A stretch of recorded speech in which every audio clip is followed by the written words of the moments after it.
Hey there, and welcome to LChat. It's good to be back on a regular Thursday night. Thank you for those of you who are joining in. For those of you who are new, LChat is just a weekly live webinar where I discuss topics on blogging, business, and design. And lately, I've been able to have a few guests along with me and guests who join in. Tonight, Jilly Bedanes from Viral Tag is joining me to talk about boosting your visuals for social media. But before I introduce you to her and before we jump in, I want to just do a few housekeeping updates. As always, comments are in the sidebar. We are going to take some time at the end, probably 15 to 20 minutes, to do a Q&A with Jilly. So as throughout the webinar, as you come up with questions and specific questions that you want to ask her, feel free to leave the questions there. And that comment section is also for conversation, so feel free to introduce yourself there. I always love seeing who jumps in and getting to know you too. So leave a link to your business and say hello. Also, if the resolution isn't coming up super clear on your end, remember that underneath this video, there's a high resolution option. So be sure to turn that on if you haven't already. But I came across Viral Tag, which is who Jilly is associated with. It's the company she works for. When I was doing research for the upcoming visual marketing course, and we were looking for awesome resources to give to our attendees and great resources to promote, and we came across Viral Tag. Julie's going to tell you a little bit more about it in a second, but it's been really helpful for us.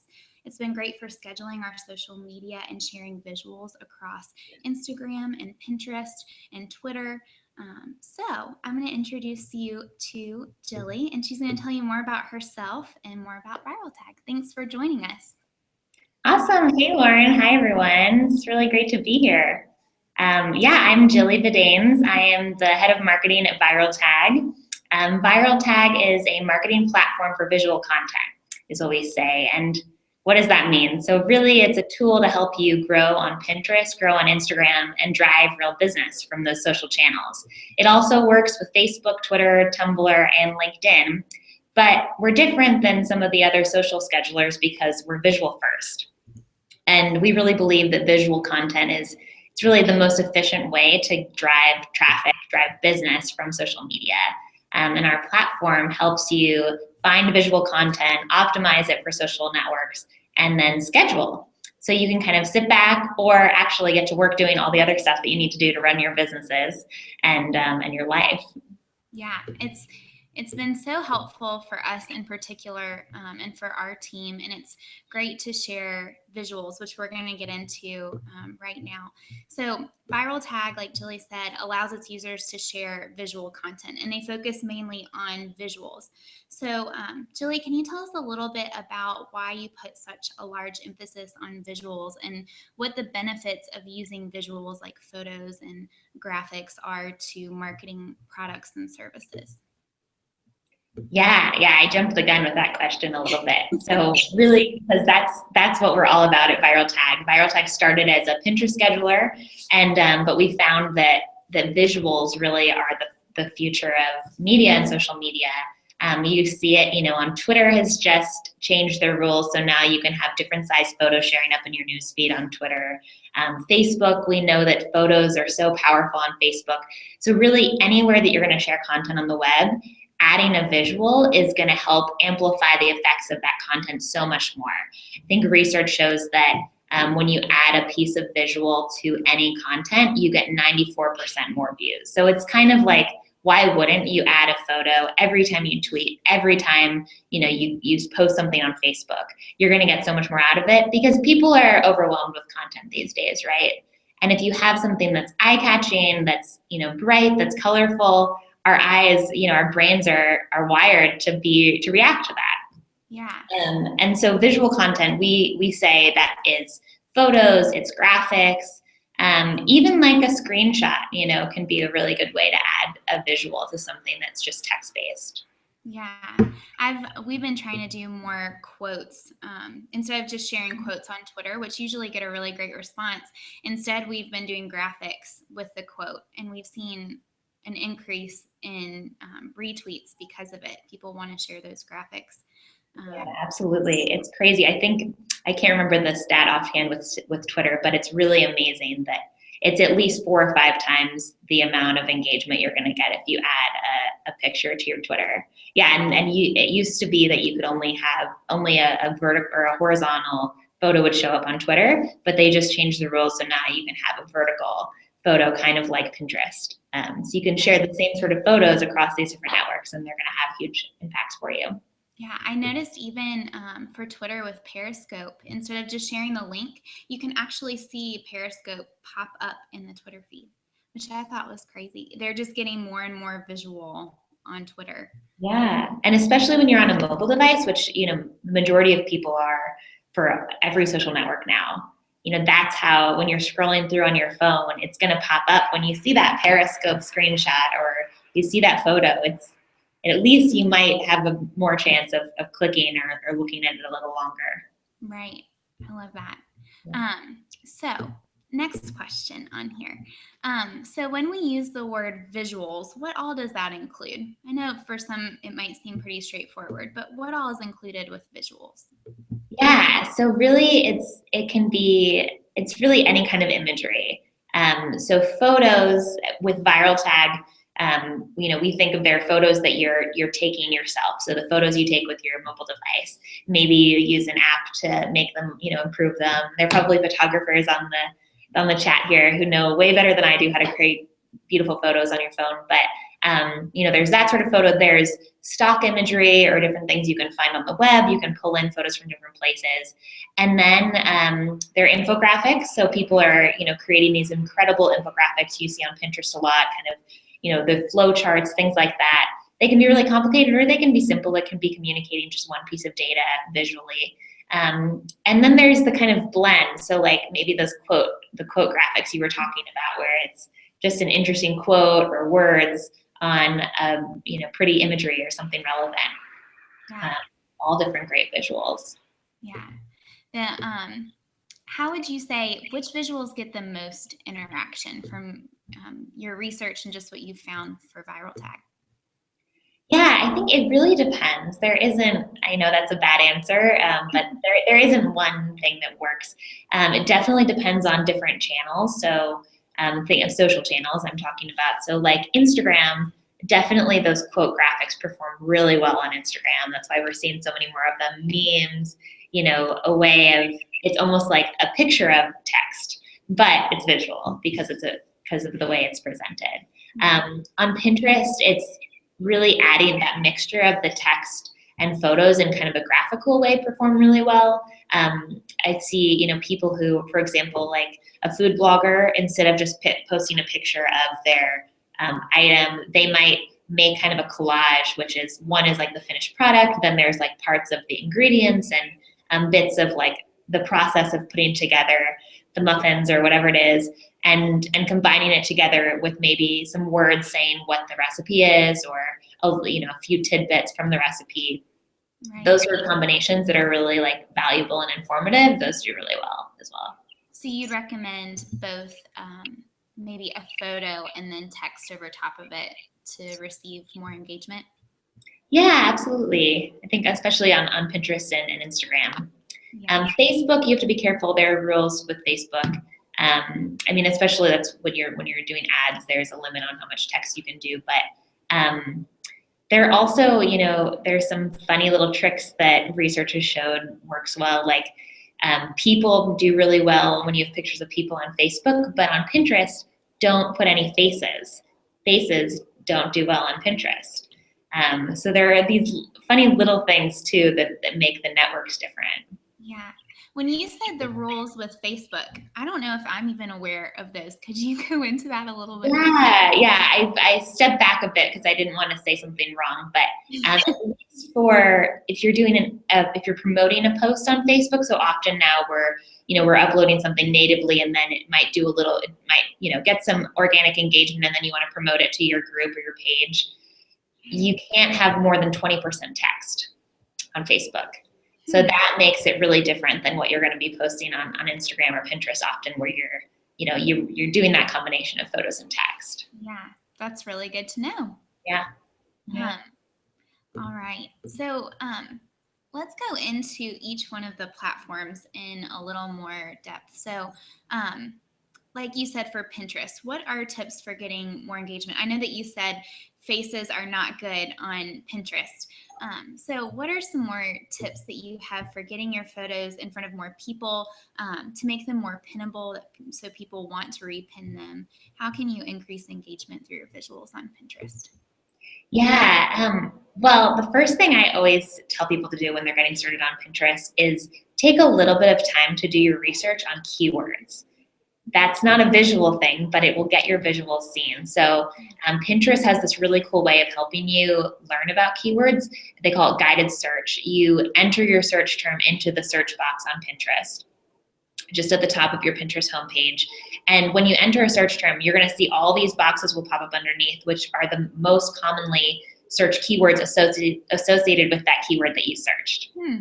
So that'll help you determine, what people, if you're like, photography, for example, you might find that people are looking at like how to take photos or wedding photography, or you'll find what are the most popular topics there. So then that can help you determine what keywords you should be using in your board titles and your board descriptions and your pin captions. And that's really one of the big secrets to getting your visuals seen, is just making sure that they're loaded with the right keywords. So people, when people are searching on Pinterest, which is what they come to Pinterest to do, they search, they look for something intentionally, then you'll be discovered. So really the key to visuals on Pinterest doesn't even really have to do with the visuals. It's more the text. It's a big part of it. Yeah. And then, there are definitely visual tricks, some of the ones we talked about, but a big one is making sure that your photos are optimized with the right sizing, those right proportions. So it's like the tall and thin ones that are really performing well on Pinterest. On Viral Tag, we have an option where you hit enhance image and it'll give you that default setting size for Pinterest. So things like that are, just handy to make sure that you're always, making sure that it's the right size and everything. Yeah, I've heard that the reason that the vertical images do better is because they show up larger on the screen than the horizontal images when you get I think so too. And on mobile too. They work really well on mobile. Awesome. So to get better engagement on Pinterest, you would say be strategic with what you're naming your boards. Do that quick search for keywords and also for your descriptions, and then enhance them so that they're vertical instead of horizontal. Are there any other Pinterest tips that we should know? Yeah, another one that I just learned when I was talking to some people at Pinterest, which was interesting. They said, one, always make sure that your pin has a link, because if it doesn't have a link, it's going to be pushed down based on the Pinterest algorithm. So that's really important to know. And then the other kind of,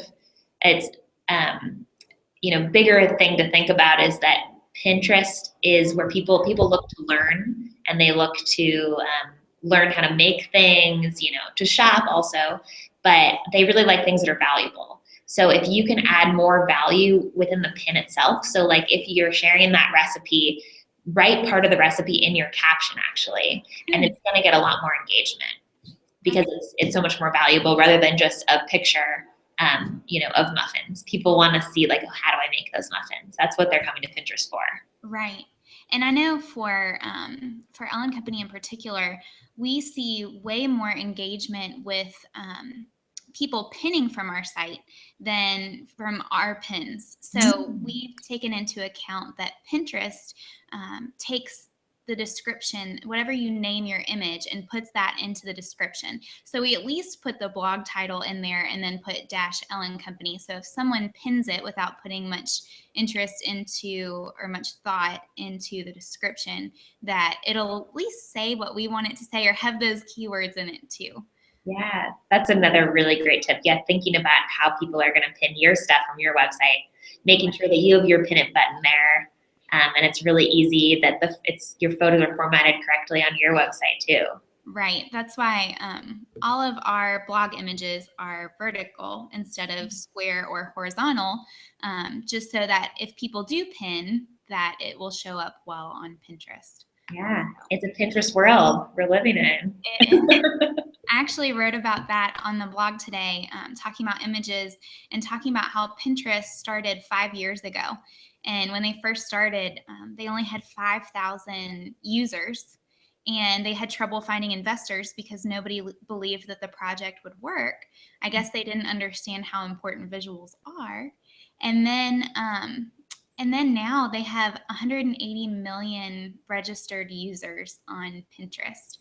So it's kind of crazy. It's turned into its own Google, a search engine for images, and a great source for inspiration. So, yes, good to know. So now that we've talked about Pinterest a little bit, let's go back to Twitter. I know we talked about it briefly, but how do you encourage retweets? How do you get more engagement on Twitter through your visuals?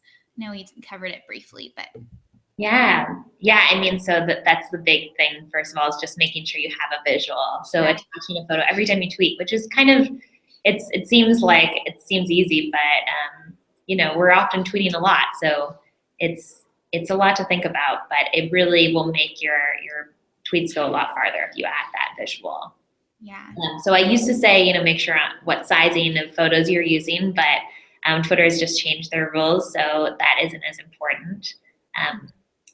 But I think still, having kind of looking around and seeing what other people are doing is useful when in terms of sizing. And I think with Twitter, it's useful to have a presence, but think about, who your audience is.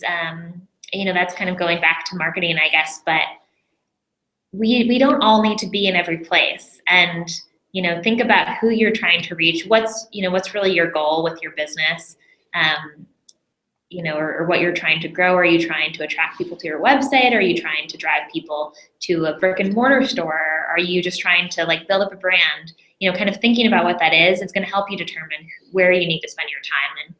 And maybe Twitter is great, but maybe it's not the place where that's going to be the most valuable for you. Yeah. I think that's something to think about. Definitely. I think for a lot of businesses, Twitter is especially helpful because everyone seems to have a Twitter account. I think I underestimated it. I didn't put much time into my Twitter for a long time until less than a year ago, and thought, my audience isn't on there. And then I thought to give it a try, and I was stunned at the response.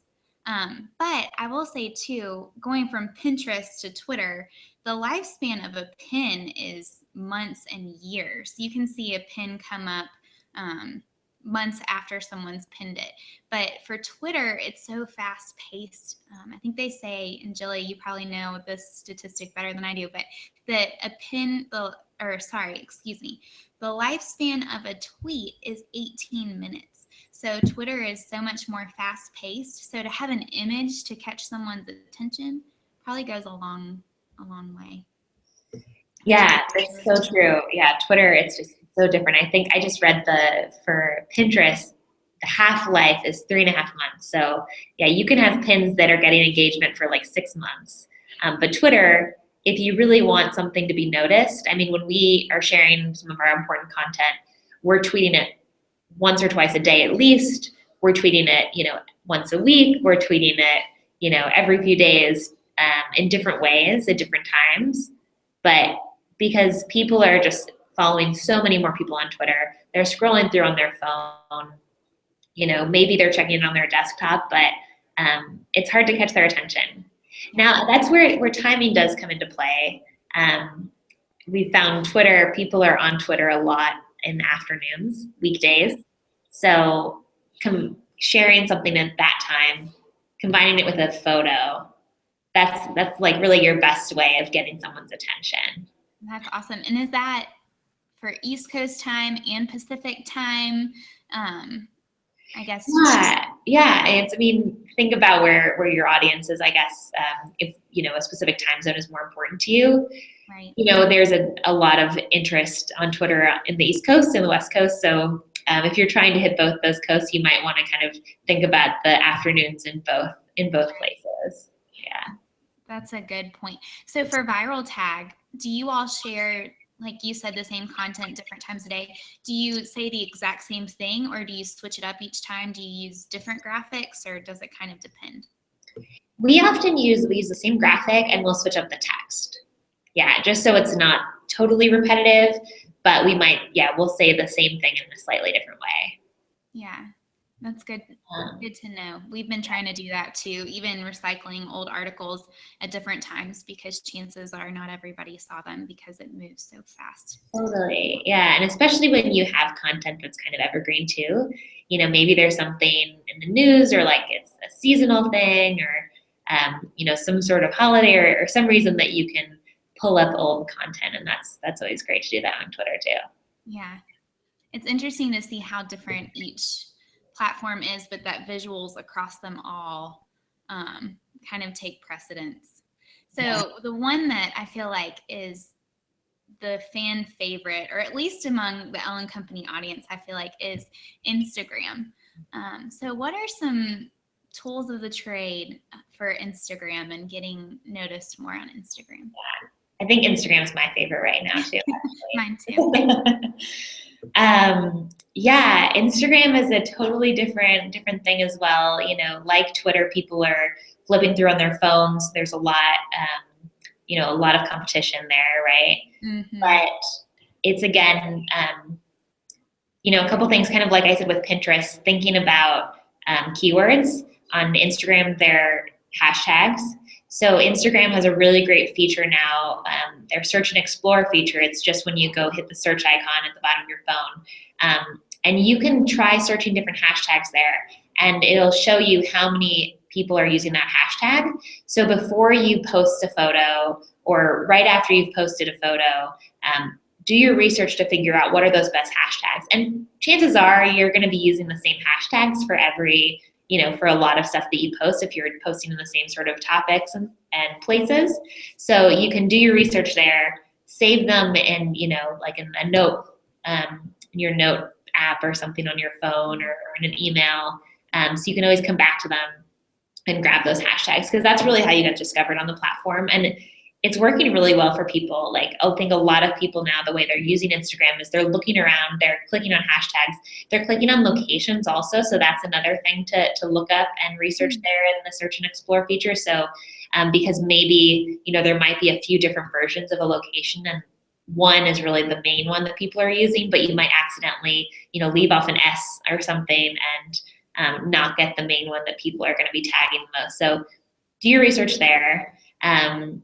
And then, it's making sure that your photos are as amazing as they can be, because obviously that's like really what Instagram's about. It's a photo sharing app. So creating, taking advantage of lots of great free apps, some really great photo editing tools that do well. I think, I've heard a lot of people say be careful not to go overboard with the filters or editing, because that can get a little wild, and consistency and simplicity actually go a long way on Instagram, when people kind of know what to expect.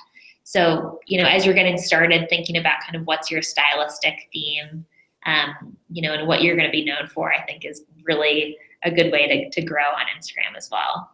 Yeah.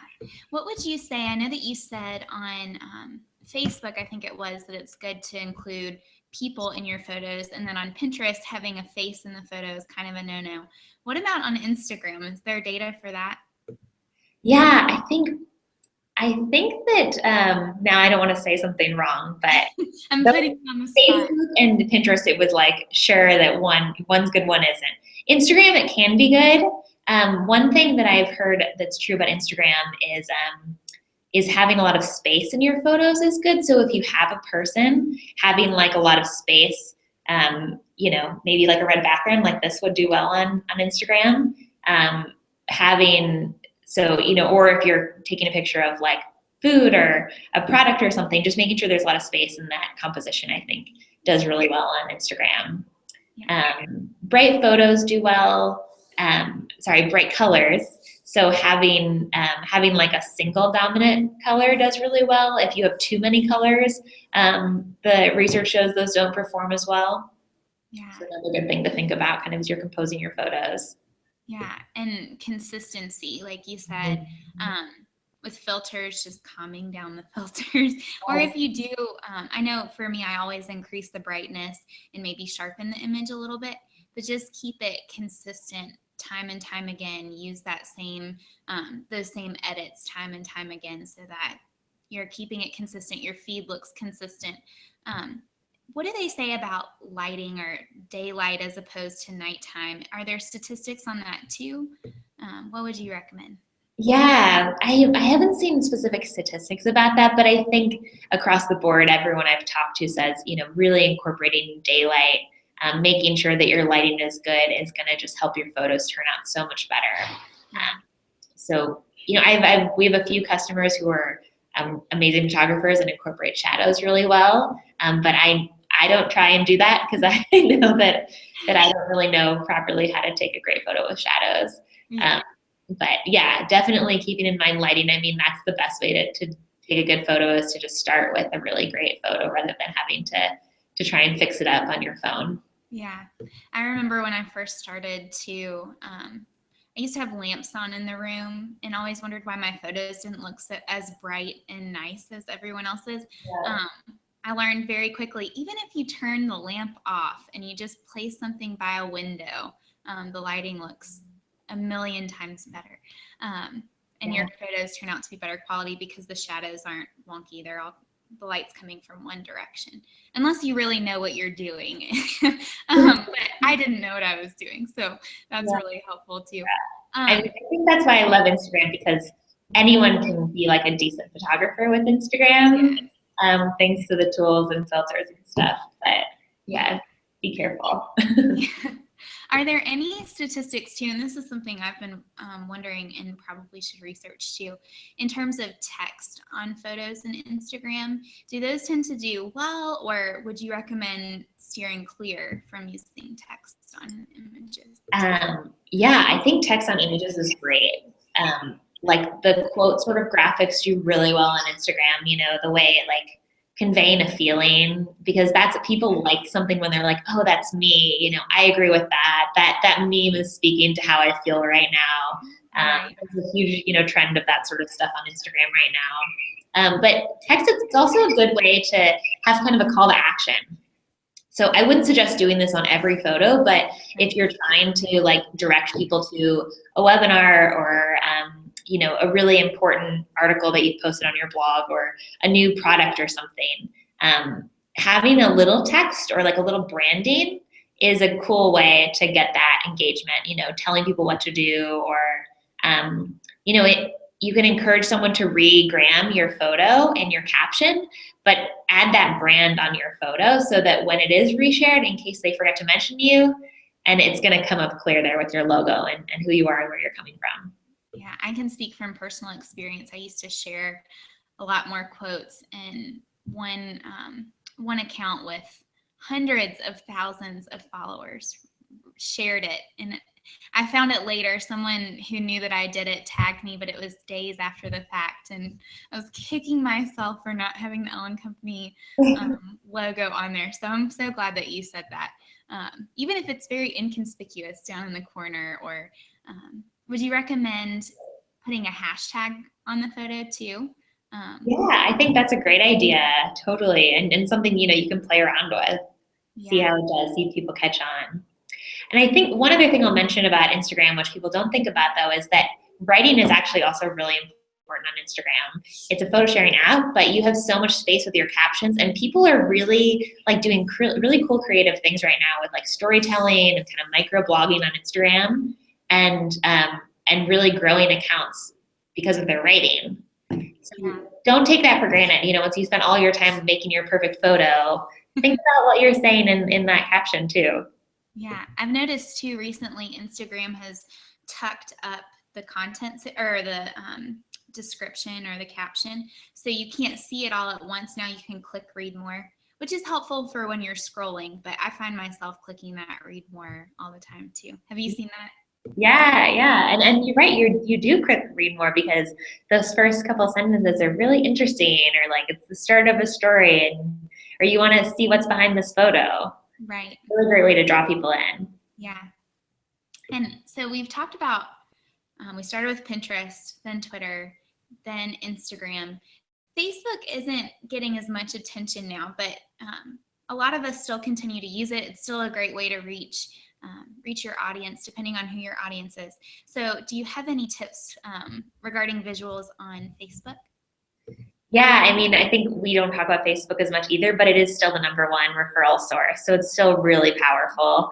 No matter how people try and fight it, it's still, you still have to be there, and you're going to get a lot from being there. And yeah, sharing visuals really is so powerful. You get so much more engagement. I can't remember the exact stat right now, but from sharing a photo on Facebook, compared to text. And again, it's a little bit different than any other network. People come to Facebook to catch up with friends, catch up on the news. They're having conversations. So where on Twitter you might share a photo with like just the text of like the headline or something, or like more of an instruction. On Facebook, you want to use the photo to start a conversation. And that might then influence also the sort of photos that you share. So like for businesses, we often talk about like they're going to share maybe their behind the scenes sort of photos on Facebook, where they're probably not going to share those on Twitter or Pinterest, maybe on Instagram. Yeah. And then with that photo, they're going to say like, say a funny thing or like ask a question about your office, compared to our office, or, something that's going to be a little more casual, a little more conversational. And that sort of combination is really what helps you succeed there. Yeah. And for Facebook too, I know that they aren't like Instagram where every post comes up. They base it more on engagement, right? So how quickly people begin to engage, that's how more people will see it. Is that right? Yeah.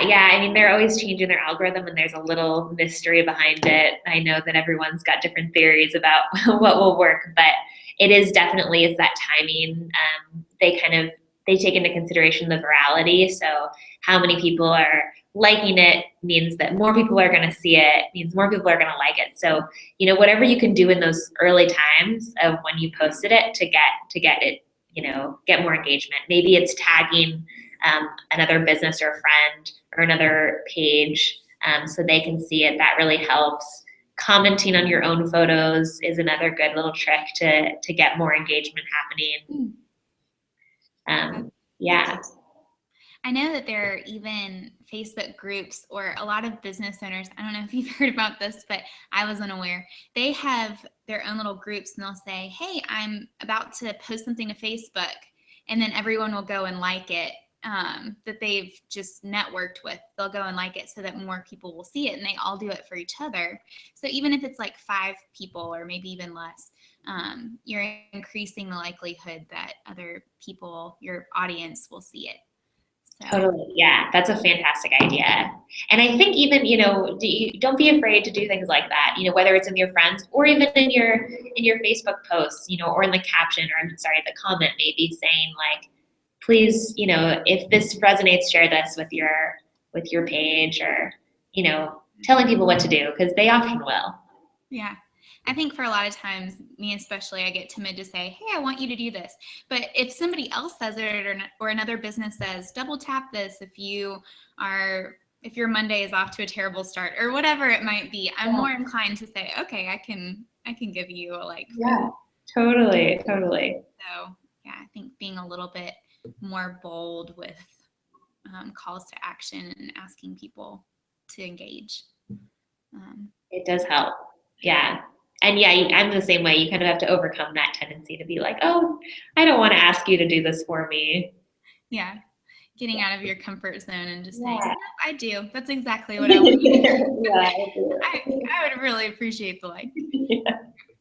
So on Viral Tag, you have options for people. So they can use their own images, they can find other images, and you even incorporate other design platforms and things within it. So for people who don't feel like they're very strong with their visuals or their photography, what are some great resources that you've found for creating those visuals? Yeah, so like a lot of the ones we've been talking about, the kind of text graphics or like quote graphics, I love Canva. That's my favorite tool, and it also, you can use it within Viral Tag, so I find myself using it a lot. Yeah. But it's a super fun, easy to use design software. So like anyone can create really great graphics. They have a lot of cool templates.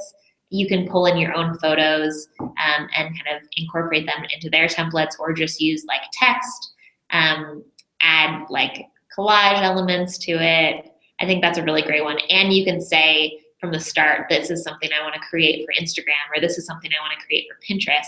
It'll start you off with a blank page that's the right size for that network that you're sharing. That's my favorite.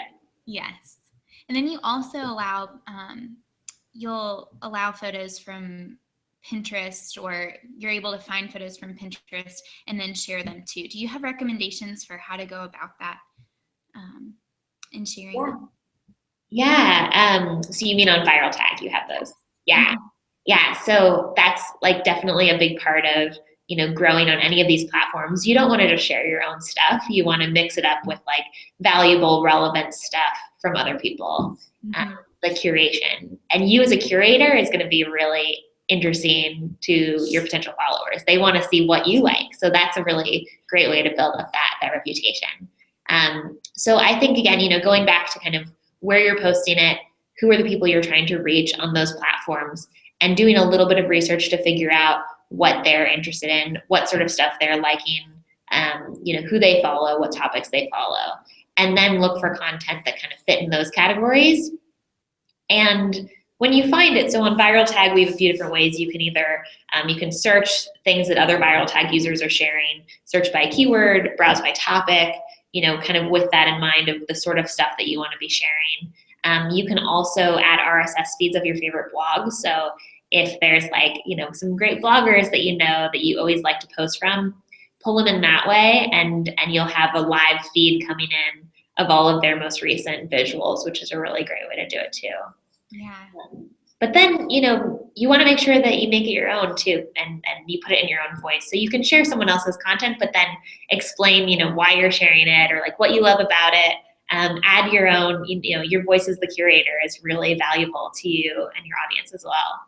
Yeah, I love that you focus on curation, because I know for us, we have our schedule for, which Viral Tag is also really helpful for saying, here's our schedule for posts on Twitter. We have 11 that go out every day. We set the times, and then we come up with posts. We share our own posts for that day, or maybe some from the archives. So we already have those visuals there.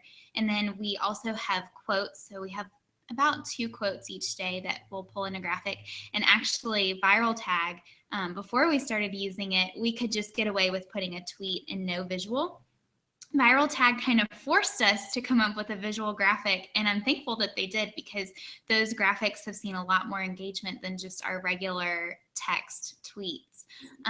And then also having the RSS feeds, and we're going to do a demo of Viral Tag in just a few minutes too, so everyone will be able to see it. That visual of the demo will be really helpful. But it was great to pull in the blogs that we follow a lot, and we didn't have to go and save the image from their post. The image already pops up, and then you can share it. So it's really helpful for curating all of that content, not just sharing your own, but sharing what you've been following along with. And it kind of forces you to keep up with your industry and learn new things as well. Yeah, I think, Jilly, if it's all right with you, we're going to jump into about 15 minutes of Q&A, and then we'll do a Viral Tag demo at the end. So if those of you tuning in have questions, I'm going to jump over to the comments, but you can go ahead and add your comments in there, questions, and I'll start asking them to Jilly. So I think Lake the Nicole. I don't know how to say that name. So maybe it's just Nicole at the end. She asks, if you are looking to reach designers versus other publicists, consultants, etc., how will you determine which hashtags to use? So how do you determine which hashtags to use? I know you mentioned it briefly a moment ago, but it might be worth going over again. Yeah, that's a good question. So I guess we're talking about Instagram. specifically, because Instagram is where hashtags are really important. Twitter as well, but Pinterest, we don't use any hashtags. That's a good reminder. I think some people are using hashtags on Pinterest, but it actually can hurt you if you're using them on Pinterest. Little side note. Yeah. But so I think for a lot of different categories, a lot of different industries, there are some like trending hashtags within those groups. So a good way, if you're looking for something, those, I think she was saying that they're kind of similar sort of people that she might be targeting. I would look at like, who are the most popular designers? I think, is that who she said she's looking for? Designers versus other publicists, consultants, etc. Yeah, so I would try and figure out who were some of the most followed designers or people that, she would like to attract a similar audience to those people. Look at what they're sharing and then look at the hashtags they're using. And that's going to really that'll be the trick. And then just start using those hashtags. And what you can do on Instagram is if you click a hashtag, especially the most popular ones, along the top of the screen, it'll show you similar hashtags. So that'll help with your research to see, okay, maybe, this hashtag gets like 1 million people have used it. There's another hashtag that's, a few 100,000, but it's also going to be valuable to add to your photos. That would be my big tip for that. That's a great tip. She says that she wants to reach fashion designers that need her services and not people who do the same services. So fashion designers that need your services, need her services. What would you recommend there? What are probably some things that she could look up? Yeah, so I would, again, just looking at, even if she wants to attract people who they might also be looking at other fashion designers or other people who are similar to her. So she's going to want to attract the same audience right. as people who are maybe competitors. So I think, again, looking at what's working well for other people, like as creative people, we don't want to imitate, right? We're scared of that, but really it's the best thing. I've had to overcome that in social media. You really do learn from other people. And there's no reason to try and reinvent the wheel if you find that something's working well for other people.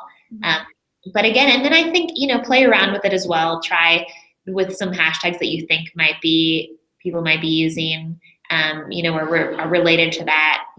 Maybe there's a specific thing in fashion design, or a place, Fashion Design New York. I would try different variations of that, Fashion Design Runway or things like that, and search those again in that search and explore feature on Instagram. Look at what, play around with different sorts of like arrangements of the words and see what some of the most popular ones are. That's great feedback. Thank you.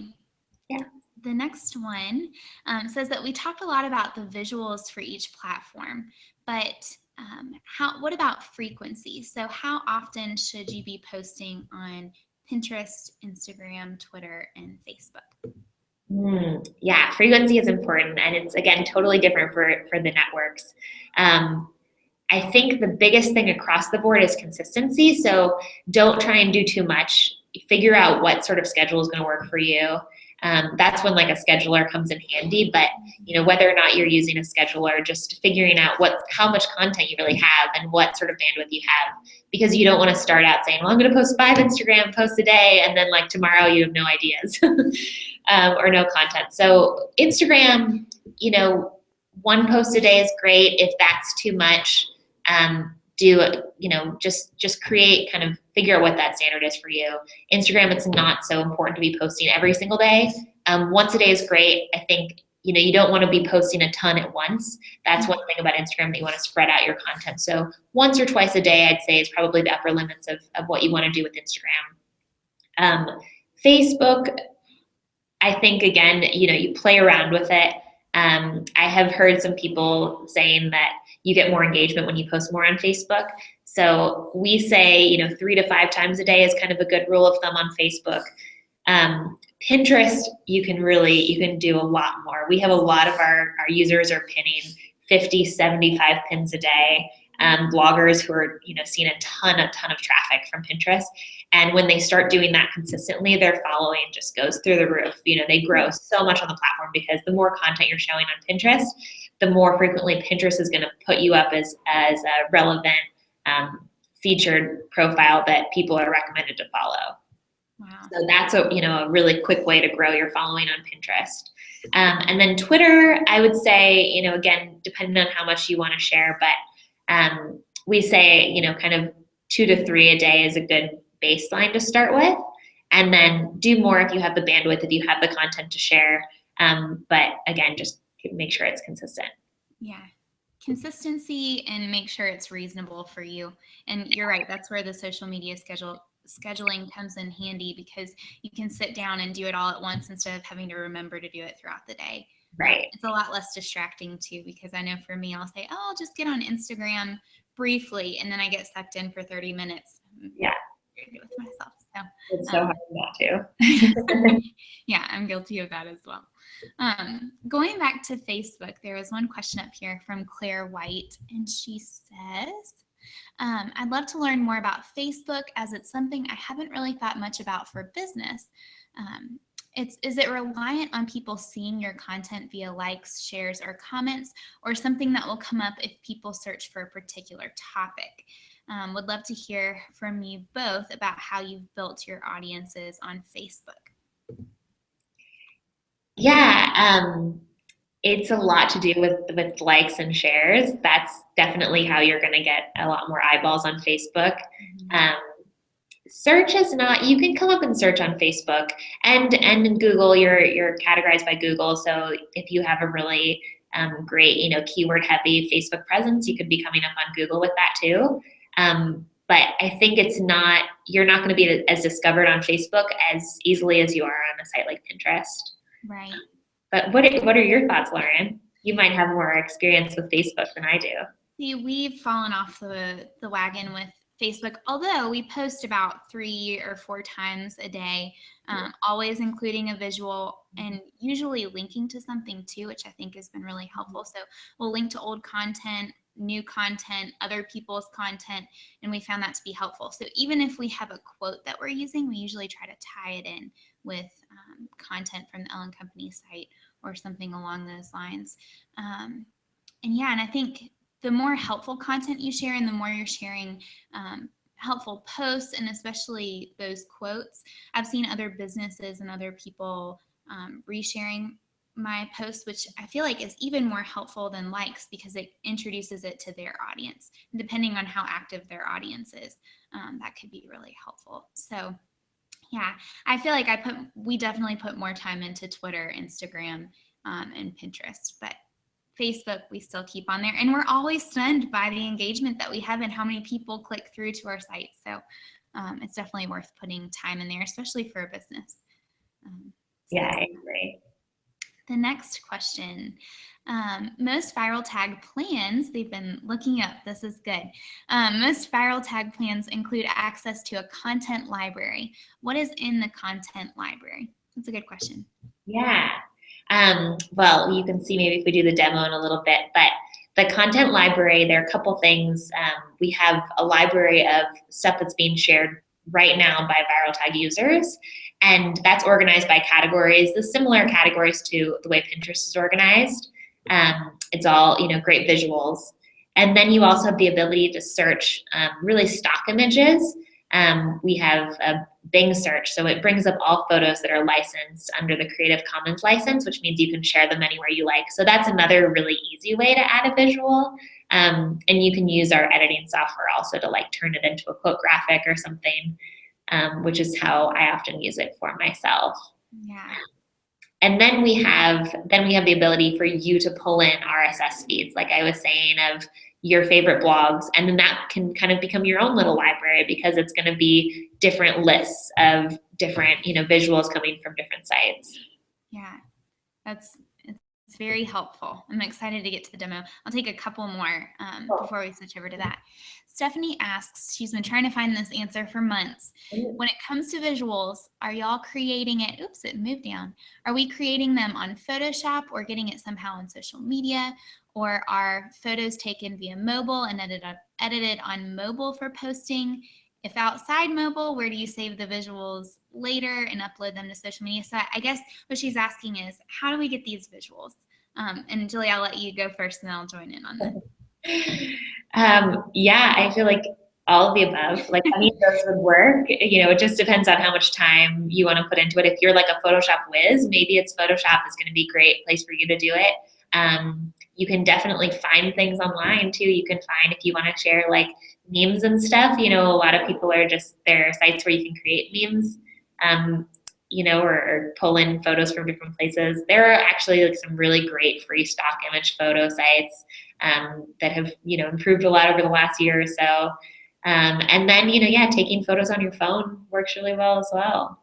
Yeah, I would agree with all of those. I think the key thing, and just from a branding perspective, because I just can't escape it because I am a brand designer, just creating consistency. So even if it's a photo from somebody else, or a stock image especially, just making sure that it looks like the rest of your brand and it's consistent. Although if I share other articles from somewhere else, you can't really help what their style looks like. But if it's an Ellen Company image, especially for Instagram, I want to make sure that it looks like the rest of my feed.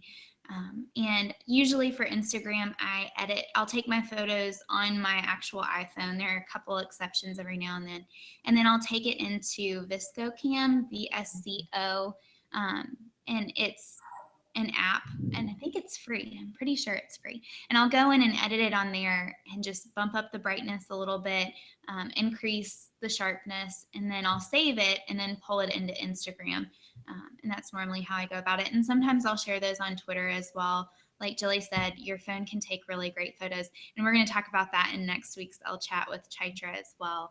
How to take high quality photos, whether it's on a DSLR or on your iPhone. I feel like there are so many great options for great photos now. So to answer your question, all of the above. I don't know if that's helpful or not, Stephanie, but I hope it is. And I'm just going to do one more question. Jill asks, you mentioned afternoon is the best time to post for Twitter. Is that the same for Instagram? Yeah, Instagram, it's a little different. I think recently I've read that at like late afternoon does well on Instagram, kind of like 3 to 6. So maybe people are getting a little tired at work or they're on their commute home or something. They're often flipping through. I think mornings are pretty good too. People are waking up and they're checking Instagram, and they're going to sleep and checking Instagram right before they go to sleep. So those are really good times. Late night is definitely the best, like 9 to 11 is where the biggest spikes are happening on Instagram. But, again, it depends on who your audience is. If they're people that are in desk jobs, hit those times when people are going to be like in their lunch breaks or their commute. If it's maybe new moms, it might be a little bit different. So thinking about who your audience is going to help you figure out too, what are those best times. Yeah, that's a great point. I'm gonna let Jilly go ahead and get Viral Tag up for you all and screen share and give you all a little bit of a demo. I'm gonna go ahead and drop a link for you in the comment section.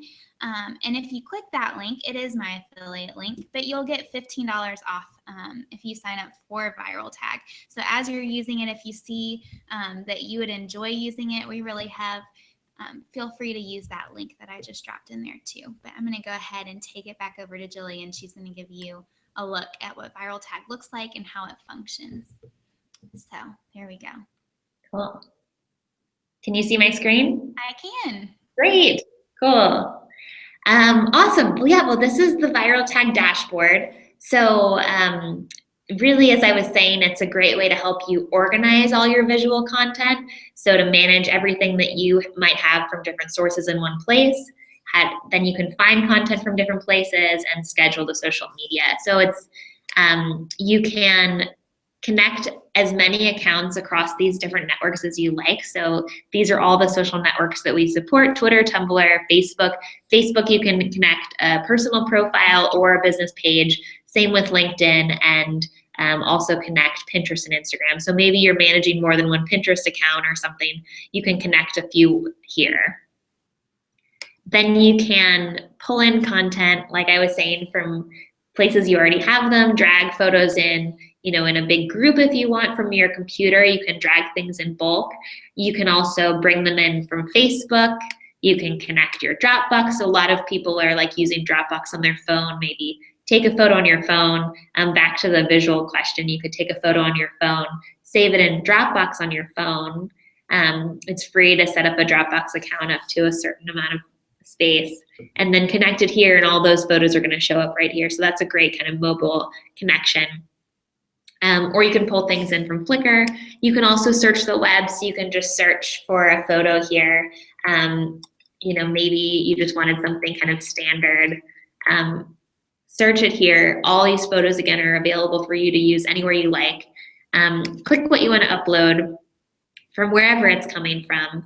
And here you have the option then to select where you want to share it. So if you want to share it on more than one social network, you could do that. Select which boards you want to share it on, write your caption, add a link, and then just select either what time you want it to post, or add it to a queue, and it'll go out according to a posting schedule that you've set. So really easy to like share something in multiple places and schedule it out in the future. And I'll just show you this editing feature. I was talking a little bit about this. So depending on where you want to share it to, you can select these preset editing spaces, so you can choose where, if you want to share it on Pinterest, select that Pinterest spot. It's going to make it that vertical sizing that does so well on Pinterest. You can add text, make it a little text graphic if you like, or add your filters or whatever you like, and click to share it. Then I was mentioning, so different places where you can pull in photos, so you can add your RSS feeds here. And if any feeds you add, it's just going to show up like this with each, blog post is going to show up with the main visual from that blog post, and you can just click to schedule them straight to your social media. So it's kind of like Bloglovin, only you can take those images and the links, and you don't have to copy anything or save it. You can just share it straight from Viral Tag. Yeah, exactly. That's a really good way to put it. And this is our library of popular images I was telling you about. So this is all content that's being shared right now through Viral Tag. Just taking a second to load here, but you can browse by different categories. You can search by keyword, and these are all photos, that you're welcome. Good for repinning, and adding that curation to your different feeds. So people are asking, so Viral Tag is almost like Hootsuite or CoSchedule, but I would argue it's a little better because you don't have to track down the images. Viral Tag helps you find them. Is that what you would say, Jilly? Yeah, I think that's a really good point. I mean, in terms of scheduling, I guess, those are schedulers, but yeah, since we're visual first, so we help you find the photos, then we help you design them, make sure they're really good and ready to perform well on those social networks. And measure the success too. So we have some good analytics too to help you see if they're performing well. And here we also have the Canva built in. So, it's not just you can find photos here, but we help you design those graphics as well, and design them for whichever social network you're sharing on. So starting out, you can say, I want to create something for Instagram, and click this link here, and it's going to bring you to that starting screen to design your little Instagram graphic. And you can just do that all. It's nice to have it all in one place. That's one thing I like, just from a user perspective of being with Viral Tag. I've got photos in so many different places, but I can bring them all in here. I can find new stuff, but it's all organized.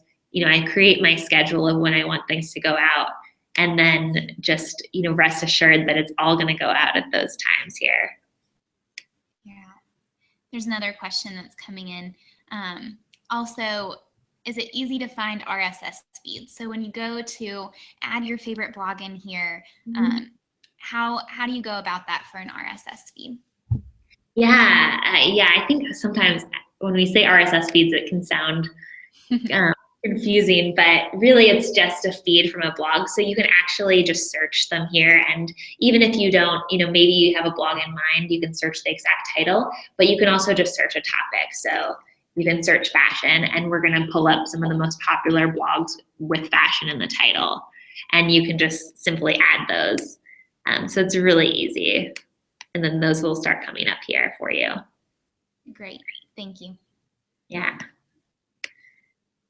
I'll just show you. So another nice thing about Viral Tag, we make it really easy here, just creating a posting schedule for you. So you can say what time slot. So thinking about the timing that we were talking about, decide which times are good for you for each network, create that schedule, and then just start adding things to your queue, and they'll go out at those best times.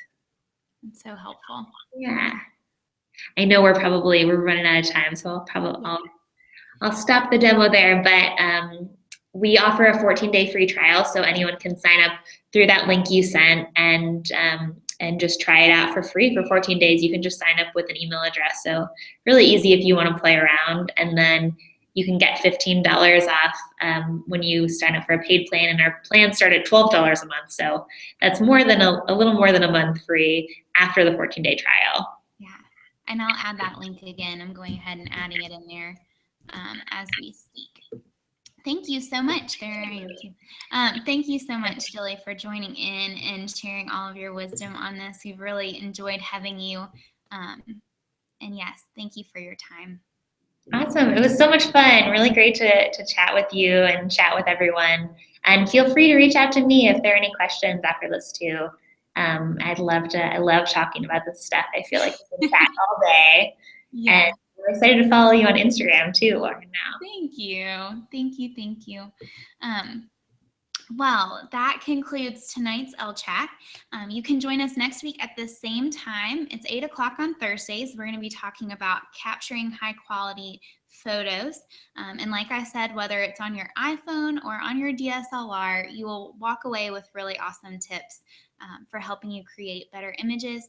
And then mark your calendars, because the 28th is our really big LChat, our biggest LChat to date, where I'm going to be sharing how you can use visuals to take your sales from blah to booming. And I'll be sharing about my upcoming course, and we're doing some things we've never done before for Ellen Company. So I'm really excited to tell you about more of those details. Thank you all so much for joining in tonight, and I hope that you enjoy the rest of your week. Be sure to check out Viral Tag. It's an awesome resource. And if nothing else, just include more visuals into your social media posts and take away those tips today too. Again, I hope you have a great night, and I'll see you next Thursday.